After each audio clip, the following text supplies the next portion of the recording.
What's up, YouTube? I'm back with a tech review. This time I have the Raspberry Pi 400. This is the newest from the Raspberry Pi Foundation. This is a somewhat of an all-in-one. Built inside this computer keyboard is actually a Raspberry Pi 4. Now let's talk a little bit about the specs of this machine, as well as some of the positive and negatives, and answer the question, should you go out and buy one? First and foremost, we have a Raspberry Pi here. It's inside, as I mentioned, inside the physical keyboard. So that's the most notable change right off the bat.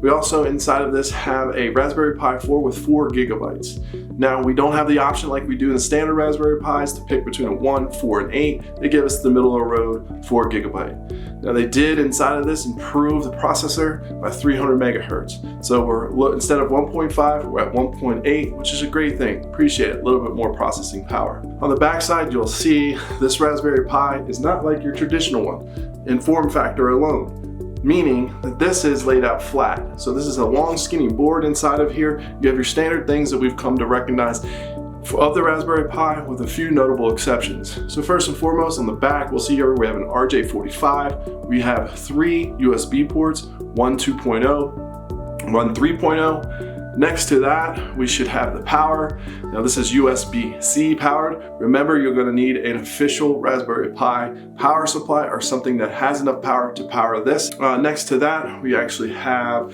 2 micro mini HDMIs. This can power 2 displays, so much like the Raspberry Pi 4 and the other form factor, this does the same thing. You have multiple displays. Next to that, we have our micro SD card, which is going to contain the operating system that runs this thing. And then we also have the GPIO ports. So the GPIO ports are going to allow you to connect and use physical computing like we're used to with the standard Raspberry Pi, but in this keyboard.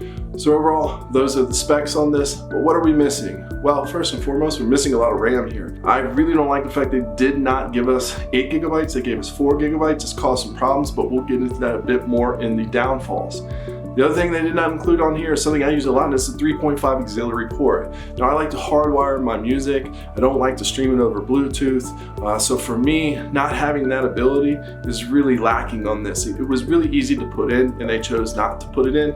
I know a lot of people are moving away from it, but I still like that hardwire. It just would have been something nice to see. The other things missing on this device is there's no way to, there's no port to put in a camera, which also means there's no way to attach Raspberry Pi's official touchscreen. So if you're going to plug this in, it has to be done via, or plug this into a display port, or plug this into a monitor. This is gonna have to be done through the micro HDMIs, and you're not gonna be able to use any of those ports that power the camera or the touchscreen. So that's a downfall as well. Not a huge big issue to me personally, because I can't see why I would hook a camera up here directly, but it would have been nice to have that ability in the future. So I think they left some of these things off, but yet really didn't reduce the price. So I don't know why that was done. That's above my pay grade. I'd love to hear the response out of the Raspberry Pi Foundation, but those are the things they missed in my opinion. Let's quickly talk about overall performance. As compared to a Raspberry Pi that has 8 gigabytes, it's night and day. This machine, unfortunately, suffers greatly when it's online. Now, if you're simply going to, I don't know, check email, maybe read some stories on your favorite blog, you're gonna be just fine. But anytime you have any sort of motion graphics, heavy processing power draws, you're obviously not gonna be gaming on this. There are some retro gaming, but again, the GPU here suffers. They only gave us 4 gigs, so I'm seeing a lot of dropped frames and stuttering, even on YouTube. So YouTube, Netflix, even with Chrome Media Edition installed, this right here just cannot keep up with the demand of videos. I think that brings us to one of the biggest things that I think that they misstepped, which was providing us with middle of the road RAM. So this is really just leaving this terminal as is out of the box, pretty much relegated to an email terminal. I can't see much more use beyond that out of the box. So why did they do this? The question needs to be answered by the foundation. And unfortunately, we'll get into it later, but I think it's for kind of a bad reason. It performs really well if you're going to do any type of small crunching of calculations. You're going to be doing any type of programming, but just don't expect it to outperform or to even perform well for audio visual, which means I cannot recommend this as a desktop replacement. It's designed to be and look like a desktop replacement in this form factor. I love the form factor. I think it's great progress. I think it's a great way to head. Do I think it's the right decision to give us subpar internals? No, I don't. The other issue I have is it's not really portable, even though it looks very portable. This thing screams for me to take it on the road. However, it lacks a battery. So I have to plug it in, I have to bring the power supply. It lacks the ability for me to really attach a touchscreen to it. To me, I think one of the biggest missteps is they didn't include the battery or just a port here that I could plug in the battery. So if they could sell us some accessories, if they had this ability, maybe someone or myself will come out with a battery that you can just kind of like Velcro on here. But for right now, you still have to be tethered to the supply. The second thing is the Bluetooth on here, as in with all Pis, are troublesome. So again, we're missing that 3.5. I brought it up before, but it's something that really hurts me. I don't know why they did it. Don't know why they took away the 4 gigabyte. Don't know why they took away 3.5. And I certainly don't understand why there isn't a battery in here when there very well could be. So for me, those drawbacks alone makes it really hard for me to recommend this for anyone other than someone like me who's a gearhead, who likes Raspberry Pis, but it's not going to be the same as my 8 gig. It's not going to replace my desktop. This right here can replace my desktop. Overclocked can definitely replace my desktop. But again, with the Raspberry Pi, it's traditional, and you can't see this, but I have a air-cooled Raspberry Pi. So out of the box with the Raspberry Pi, these need to be passively cooled, not overclocked. Overclock them, they need to be actively cooled, and I can recommend the Ice Tower. This is one of the improvements that I've seen actually on this, is that it handles overclocking well. I've had this up to 2.2 gigahertz, 700 gigahertz for the actual GPU. I had no issues, it performed a lot better, and the heat, big news here, the heat.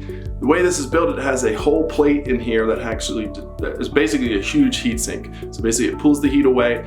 I've, like I said, overclocked this so far to 2.2, and I have had no issues with heat whatsoever. In fact, it's cooler than I run this, and this is the Raspberry Pi 4, or any of the editions, 1 gigabyte, 4 gigabyte, 8 gigabyte, they run hot, and it's why I use these cases, because this is basically a huge heat sink around the whole thing. Well, they solved that with this design. You have to be comfortable with 1, breaking the warranty if you're going to overclock extremely, and 2, being able to have the knowledge and, I don't know, courage to overclock. This isn't something that a lot of people have done. So people like me, that's fine. People that probably watch this, they probably are okay with overclocking. But if you're thinking about getting this for your kid, chances are they're going to want to watch media, which means you're going to have to overclock it. It's not too terribly difficult. So as you suspect, I'm not really recommending this. The reason being is that it just does not perform. It needs to have more RAM. I think the Raspberry Pi, unfortunately, I think the way their direction is headed is not in a good direction. It reminds me of Apple. I think they probably over-engineered this, and then whoever made the decisions to take these things away, one of which is the RAM. It's just not usable in this state, in my opinion, for a desktop replacement. Why make this beautiful? And I do like the form factor. Machine, and leave out the RAM so that I can only check my email? It does not make sense. And I'm really worried the foundation is taking the Apple model where they already have versions 4 and 5 of this. But they gave us the subpar model first. They could at least given us either a way to expand the RAM, which would be a huge thing in the Raspberry Pi market because you can't expand this RAM. Giving us ports for battery, that would have been great. Make this an actual machine and I can pop in my laptop bag, take off on vacation or take off on a work trip, and I can use this. That's it, that's all I would carry. But that's just not the case. The other thing they've done is some of these ports and the lacking of ability to hook up the official touchscreen. I think they made some missteps there as well, unless we have something coming where they're gonna design things not third party. The actual Raspberry Pi Foundation will design peripherals for this that would work. Maybe a screen that flips up, maybe a battery that slides in. But right now, I just don't see that happening. So it's going to be up to us third party providers to come up with stuff, and makers to kind of cobble things together when they could have just made this truly an all-in-one. Now, I'm not suggesting that this is a laptop by any stretch of the imagination, but I mean, when you have the Pinebook out there that you can get relatively inexpensive, I don't think this stacks up to even the Pinebook. I also think when you're looking at the $100 price tag, now they have an $80 price tag that does not have the power supply, does not have the mouse. However, this comes in at $80 to $100. That's really almost the price of a Chromebook, which I can run Linux on, which is super powerful, that has a screen, that has a battery. So I really don't know where this fits in just yet. My hope is that we will see advancements on this, that we'll see a 4GB model go away, and we'll see the 8GB model come out, possibly even some other things in advancement. I think it's a great start, but can I recommend it right now? No, I think it's a novelty. I think it is a huge misstep by the Raspberry Pi Foundation, and most notably, what breaks my heart is it seems like it was done on purpose. Anyways, I don't suggest it. Don't run out and buy it. I'm Hill Phantom. I'll see you next time.